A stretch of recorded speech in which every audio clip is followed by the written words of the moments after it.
राजधानी रायपुर के इंदिरा गांधी कृषि विश्वविद्यालय स्थित कृषि मंडपम में प्रकृति पर्व भादो एकादशी व्रत कर्मा तिहार 2024 कार्यक्रम का आयोजन हुआ, जिसमें सीएम विष्णुदेव साय ने मुख्य अतिथि के रूप में शिरकत कर पूजा अर्चना कर कार्यक्रम की शुरुआत की। इस दौरान सीएम मांदर की थाप पर जमकर थिरकते भी नजर आए। कार्यक्रम को संबोधित करते हुए कहा कि हमारी संस्कृति हमारे पूर्वजों की देन है, प्रगति के साथ ही आदिवासी संस्कृति का संरक्षण भी जरूरी है। आगे सीएम ने कहा कि हमारी संस्कृति में कृषि कार्य से भी करना पर्व जुड़ा हुआ है। इस त्योहार बांबा कर्मा भी होता है।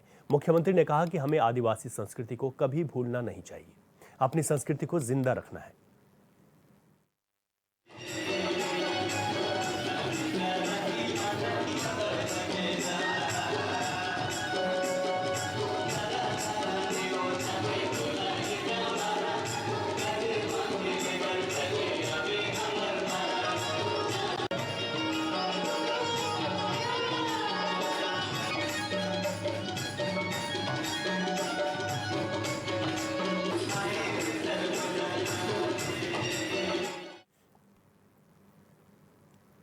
रविवार को सीएम पुष्कर सिंह धामी हरिद्वार दौरे पर पहुंचे, जहां सीएम धामी ने संस्कृत भारती के आयोजित अखिल भारतीय गोष्ठी के शुभारंभ सत्र में प्रतिभाग किया।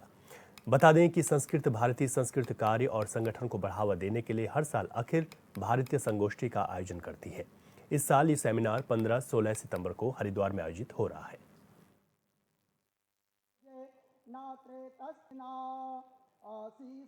संस्कृत देवभूमि उत्तराखंड की द्वितीय राजभाषा है। दूसरी राजभाषा है, जहाँ तक मैं समझ सका हूँ कि संस्कृत भाषा अन्य भाषाओं की तरह केवल अभिव्यक्ति का साधन मात्र नहीं है, बल्कि यह मनुष्य के संपूर्ण विकास की कुंजी है। अगर मनुष्य का संपूर्ण विकास किसी भाषा के साथ होता आया है, वो तो न नया है न पुराना है, बल्कि जो हमेशा था, हमेशा है और हमेशा रहने वाला है, वह संस्कृत भाषा के साथ ही रहने वाला है। और संस्कृत भाषा के सहारे हमारी जितनी मानव सभ्यताएं विकसित हुई हैं, मानव इतिहास के सबसे प्राचीन ग्रंथ ऋग्वेद को भी संस्कृत में लिखा गया था। उसके बाद यह भाषा साहित्य के अन्य क्षेत्रों में भी बृहद स्तर पर अभिव्यक्ति का साधन बनी है। सनातन संस्कृति के इतिहास और वैदिक काल को देखें तो समस्त वेद, पुराण और शास्त्रों की रचना अगर केवल किसी भाषा में की गई है तो वो संस्कृत भाषा में की गई है। संस्कृत भाषा अनादि और अनंत है और माना जाता है कि संस्कृत का आविष्कार देवताओं ने किया, इसलिए इसे देववाणी भी कहा जाता है। संस्कृत के विस्तार और इस भाषा का जो इसकी संपूर्णता है, इसकी जो पूर्णता है, उसका अंदाजा इसी बात से लगाया जा सकता है कि साहित्य से लेकर विज्ञान तक, धर्म से लेकर अध्यात्म तक और खगोल शास्त्र से लेकर शल्य चिकित्सा के क्षेत्र में, हर क्षेत्र में जो जुड़े ग्रंथ हैं वो संस्कृत में लिखे गए हैं। उत्कृष्ट ज्ञान के चलते हजारों साल पहले पंचांग, ग्रहों और नक्षत्रों के बारे में भारतीयों ने जो जानकारी जुटा ली थी, आपको याद होगा कि जो हमारे संस्कृत ग्रंथों में नीम और हल्दी के जो औषधीय गुणों के बारे में उपलब्ध प्रमाणों के आधार पर ही भारत सरकार ने अंतर्राष्ट्रीय न्यायालय में पेटेंट की लड़ाई जीती थी। आप सबको याद होगा, जब दूसरे देश इस पर अपना अधिकार जमाने लगे थे, उस समय जो अंतर्राष्ट्रीय न्यायालय में बात चला था, उसकी प्रमाणिकता को भी किसी ने पुष्ट करने का काम किया, प्रमाण देने का काम किया, तो वह भी हमारी संस्कृत भाषा ने दिया है। प्राचीन समय से ही संस्कृत की स्वीकारता सबसे अधिक रही है, क्योंकि संस्कृत का व्याकरण अत्यंत परमार्जित एवं वैज्ञानिक है। विश्व की अन्य भाषाओं की तुलना में संस्कृत के स्वर और व्यंजन की संख्या इतनी अधिक है कि सभी प्रकार की आवाज़ों को वैज्ञानिक तरीके से बोला और लिखा जा सकता है। संस्कृत में जो बोला जाता है वही लिखा जाता है, इसमें कोई भी अक्षर छुपाया नहीं जा सकता है। अगर अंग्रेजी को देखें तो बहुत बार होता है अंग्रेजी में कि कई बार टी साइलेंट हो जाता है, कभी ई या कभी के, लेकिन संस्कृत में कभी भी कोई वर्ण या व्यंजन साइलेंट नहीं होता है। अंग्रेजी में नो, KNOW को नो बोला जाता है और NO को भी नो बोला जाता है, लेकिन संस्कृत में ऐसा नहीं होता है। वहीं दूसरी ओर संस्कृत एकमात्र ऐसी भाषा है जिसके शब्दों के आगे पीछे हो जाने से व्यक्ति के जो भाव हैं उन भावों में, या मैं कहूँ कि उसकी अभिव्यक्ति में किसी प्रकार का कोई अंतर नहीं आता है। आप अगर कहें अहम ग्रहे गच्छति लिखिए या अहम गच्छति ग्रह लिखिए, तो दोनों में एक ही अर्थ होगा कि मैं घर जाता हूं। और वहीं अगर अंग्रेजी की बात करें तो अंग्रेजी में आई मे गो होम को अगर मे आई गो होम लिख दें तो दोनों में बहुत बड़ा अंतर हो जाएगा, यानी जमीन आसमान का अंतर हो जाएगा। भाइयों बहनों, जो संस्कृत भाषा है उसका जो शब्द भंडार है वो बहुत बड़ा है और माना जाता है कि वर्तमान में संस्कृत के शब्दकोश में 102 अरब 78 करोड़ 50 लाख शब्द हैं। सीएम पुष्कर सिंह धामी उत्तराखंड की संस्कृति, अस्मिता और अवधारणा के लिए गंभीर हैं। उन्होंने कहा कि किसी भी दशा में उत्तराखंड की संस्कृति, अवधारणा और अस्मिता से खिलवाड़ बर्दाश्त नहीं किया जाएगा। उन्होंने कहा कि जो डेमोग्राफिक बदलाव उत्तराखंड में हुए हैं उसके लिए वेरिफिकेशन ड्राइव उत्तराखंड में चलाई जा रही थी, जिसके सकारात्मक परिणाम सामने आने लगे हैं।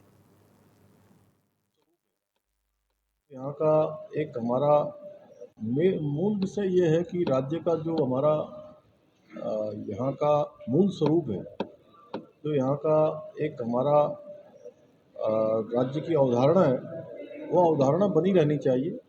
उसके लिए हमारी सरकार प्रतिबद्ध है, संकल्पबद्ध है कि यहाँ का जो स्वरूप है वो किसी भी कीमत पर खराब नहीं होना चाहिए। इसके लिए डेमोग्राफिक जो परिवर्तन हुआ है वो कहीं ना कहीं यहाँ की जो मूल संस्कृति है उसके साथ छेड़छाड़ न हो, वो खराब न हो। उसके लिए हमने पिछले दिनों वेरिफिकेशन ड्राइव भी चलाई है, उसको हम और सख्ती से चलाएंगे। उसके परिणाम भी सकारात्मक रूप से देखने को मिल रहे हैं और ये अभियान हमारा और आगे चलेगा। जसपुर कोतवाली परिसर में आगामी त्योहार बाराफात के मद्देनजर तहसीलदार के नेतृत्व में कमेटी की बैठक हुई, जिसमें बिजली विभाग, नगरपालिका के कर्मचारी समेत क्षेत्र के निवर्तमान वार्ड मेंबर और ग्राम प्रधान मौजूद रहे। इस दौरान प्रशासन ने त्योहार को शांतिपूर्ण बनाने के लिए क्षेत्र के ग्राम प्रधानों, निवर्तमान वार्ड मेंबरों के साथ बातचीत कर लोगों की समस्याओं को सुना। तहसीलदार शुंभगिनी सिंह ने बताया कि जो समस्या लोगों ने बताई है उनके समाधान के निर्देश दिए गए हैं।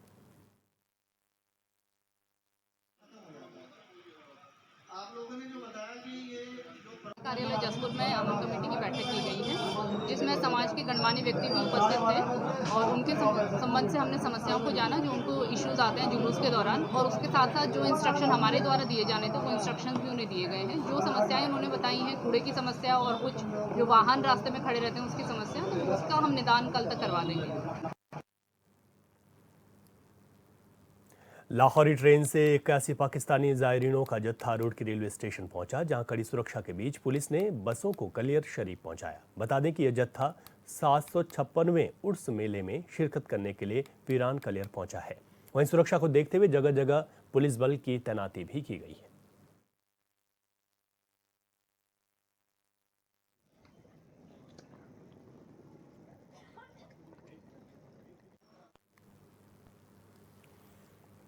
हरिद्वार के मंगलौर कोतवाली क्षेत्र के लिब्बरहेड़ी गांव में 7 सितंबर को एक घर में बदमाशों ने लूटपाट की घटना को अंजाम दिया था, जिसके खुलासे के लिए मंगलौर पुलिस ने एसएसपी परमेंद्र सिंह डोभाल के नेतृत्व में एक टीम का गठन कर एक आरोपी को मुठभेड़ के दौरान गिरफ्तार कर लिया था, जबकि बाकी के 4 आरोपियों को भी अब गिरफ्तार कर लिया गया है।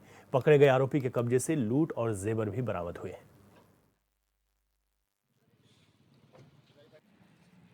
7 तारीख को मंगलौर थाना क्षेत्र में लिब्बरहेड़ी के पास में एक घटना, जिसमें वादी मुकेश कुमार, जो यहाँ पर ब्याज का काम करता था, उसके साथ घर में घुसकर एक 4 लोगों के द्वारा, जिसमें एक महिला का भी नाम संज्ञान में आया था, उसके द्वारा लूटपाट की गई थी, जिसमें वादी द्वारा बताया गया कि उससे करीब 14 तोला सोना, 13 से 14 तोला और करीब 2 किलो के आसपास चांदी और कुछ पैसा उससे लूटा गया है।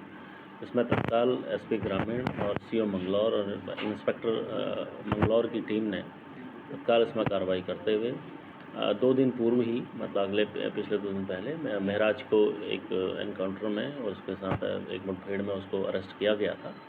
उसी की निशानदेही पे आज 4 अन्य अभियुक्तों की भी अरेस्टिंग की गई है, जिसमें दानिश और उसके साथीगण हैं, जिनसे जो है 100% हमें जो लूटा गया सामान है वो उसकी बरामदगी की गई है, और उसमें महिला जो इसमें इनके साथ रही थी उसको भी अरेस्टिंग की गई है। कुल अब तक जो है 5 अभियुक्तों की अरेस्टिंग इसमें की जा चुकी है। अन्य अभी इसमें और इनका वेराबाउट अभी चेक किया जा रहा है। अन्य लोग भी अगर इसमें शामिल होंगे तो उनके खिलाफ भी कार्रवाई इसमें की जाएगी। उधर शुक्रवार को चंपावत जिले में आई भीषण आपदा से बाराकोट ब्लॉक की चौमेल चाचड़ी सड़क रूझाड़ी में बह गई, जिस वजह से क्षेत्र के 4 गांवों का संपर्क अन्य जगहों से पूरी तरह कट गया है। रविवार को बीजेपी मंडल महामंत्री अजय बिष्ट ने बताया कि आपदा में सड़क का 30 मीटर हिस्सा पूरी तरह से बह चुका है। सड़क बहने से क्षेत्र की लगभग 2000 की आबादी पूरी तरह प्रभावित हो चुकी है। ग्रामीण अब आवाजाही के लिए सड़क के इस टूटे हुए हिस्से को जान हथेली पर रखकर पार कर रहे हैं। अभी लगातार 2-3 दिन से अभी मूसलाधार बारिश हुई है। इसमें लगभग बहुत ही ज़्यादा नुकसान हो गया है। कई जगह तो हमारे यहाँ जैसे चौमेल क्षेत्र है, पूरा उतना बड़ा क्षेत्र है, 12-14 ग्राम पंचायतें हैं उस क्षेत्र में, पूरी कम से कम 20-20, 25-25 मीटर लंबी रोड है। एक ही नहीं बल्कि 4-5 जगह रोड, एक ही रोड 4-5 जगह पूरी लैंडस्लाइड पूरी रोड ही चली गई है।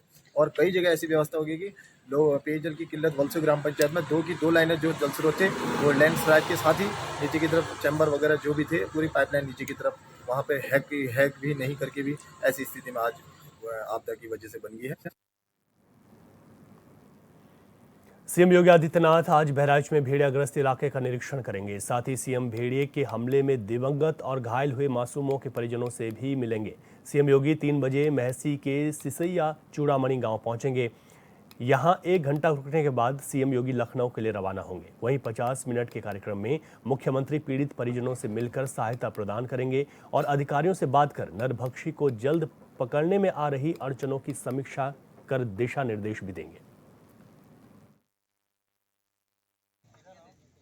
देखिए, दिन रात काम चल रहा है। जो शेष काम थोड़ा बहुत है उसको जो है त्वरित उसका जो है निस्तारण कराया जा रहा है और पूरी कार्रवाई चल रही है। सर, सुरक्षा के क्या इंतजाम किए गए हैं? सुरक्षा के पूरे इंतजाम है, काफ़ी फोर्स लगा है हमारा, पीएसी भी लगी है, जगह जगह मुस्तैदी। आदि जानकारी के लिए अखिलेश श्रीवास्तव हमारे साथ जुड़ गए हैं। किस तरीके से यहाँ पर आज योगी आदित्यनाथ कब वहाँ पर पहुँचेंगे, पूरा कार्यक्रम क्या कुछ तय किया गया है? जी रवि, आपको बता दें बहराइच के विधानसभा महसी में आज भेड़ियाग्रस्त इलाके का मुख्यमंत्री योगी आदित्यनाथ निरीक्षण करेंगे। दोपहर 3 बजे महसी के सिसैया चूड़ामणि गांव पहुंचकर भेड़िए के हमले में दिवंगत एवं घायल हुए मासूमों के परिजनों से मुख्यमंत्री मुलाकात करेंगे। जी ठीक है अखिलेश, बहुत शुक्रिया जानकारी के लिए आपका। यहाँ रुकेंगे एक छोटे से ब्रेक के लिए, खबरें जारी हैं। ब्रेक के बाद आपका स्वागत है और इस वक्त बड़ी खबर आपको बता दें, लखीमपुर खीरी में बाढ़ से हाहाकार है। बाढ़ के चलते पलिया तहसील टापू में तब्दील हो गई है। दर्जनों गांव में बाढ़ का पानी घुसा है। बाढ़ के चलते गांव के संपर्क मार्ग भी टूटे हैं। लोग खुले आसमान और छतों पर रहने को मजबूर हैं। पलिया भीरा मार्ग पर आवागमन बंद है। बनबसा बैराज से लाखों क्यूसेक पानी छोड़ा गया है। तो ये तस्वीरें देखिए किस तरीके का यहाँ पर इस वक्त लोगों का जीना मुहाल है। सड़कों पर, खेतों पर, घरों में हर तरफ पानी ही पानी है। कई क्यूसेक पानी छोड़ा गया है और इस वजह से लोगों की जिंदगी अस्त व्यस्त हो गई है। बनबसा बैराज से लाखों क्यूसेक पानी छोड़ने के बाद पूरी तरीके से खतरा बना हुआ है। हालात ये हैं कि लोगों के घरों में पानी है तो छतों पर रहने को लोग मजबूर हैं।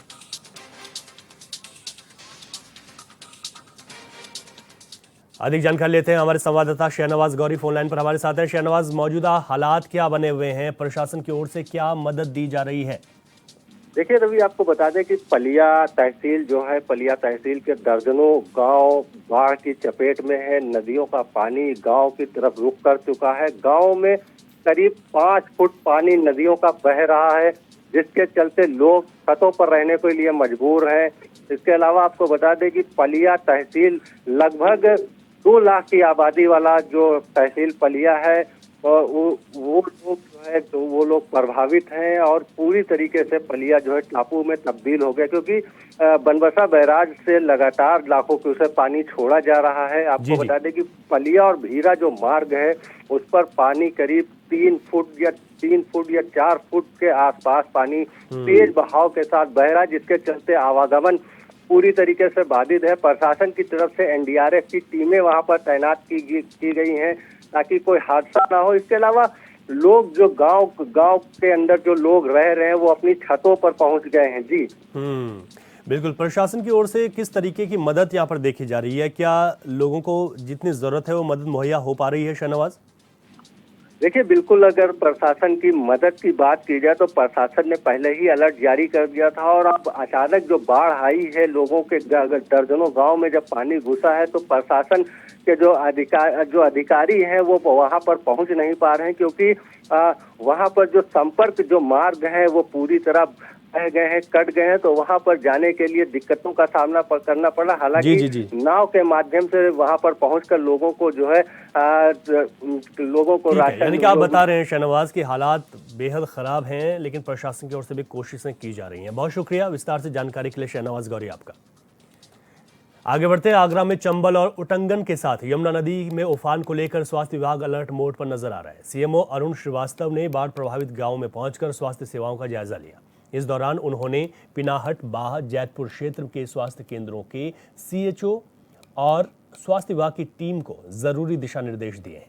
साथ ही बाढ़ प्रभावित इलाकों और गांव में स्वास्थ्य शिविर लगाने के लिए भी निर्देशित किया है, जिसके तहत चंबल और उटंगन यमुना क्षेत्र के गांव में लगाए गए स्वास्थ्य शिविर में दवा वितरित की गई है। इस मौके पर सीएमओ ने कहा कि दवाओं के साथ एंटी स्नेक वेनम इंजेक्शन हर स्वास्थ्य केंद्र पर पर्याप्त मात्रा में उपलब्ध होना चाहिए। उन्होंने कहा कि सांप के काटने की कोई घटना ना हो, इसका भी ध्यान रखा जाए।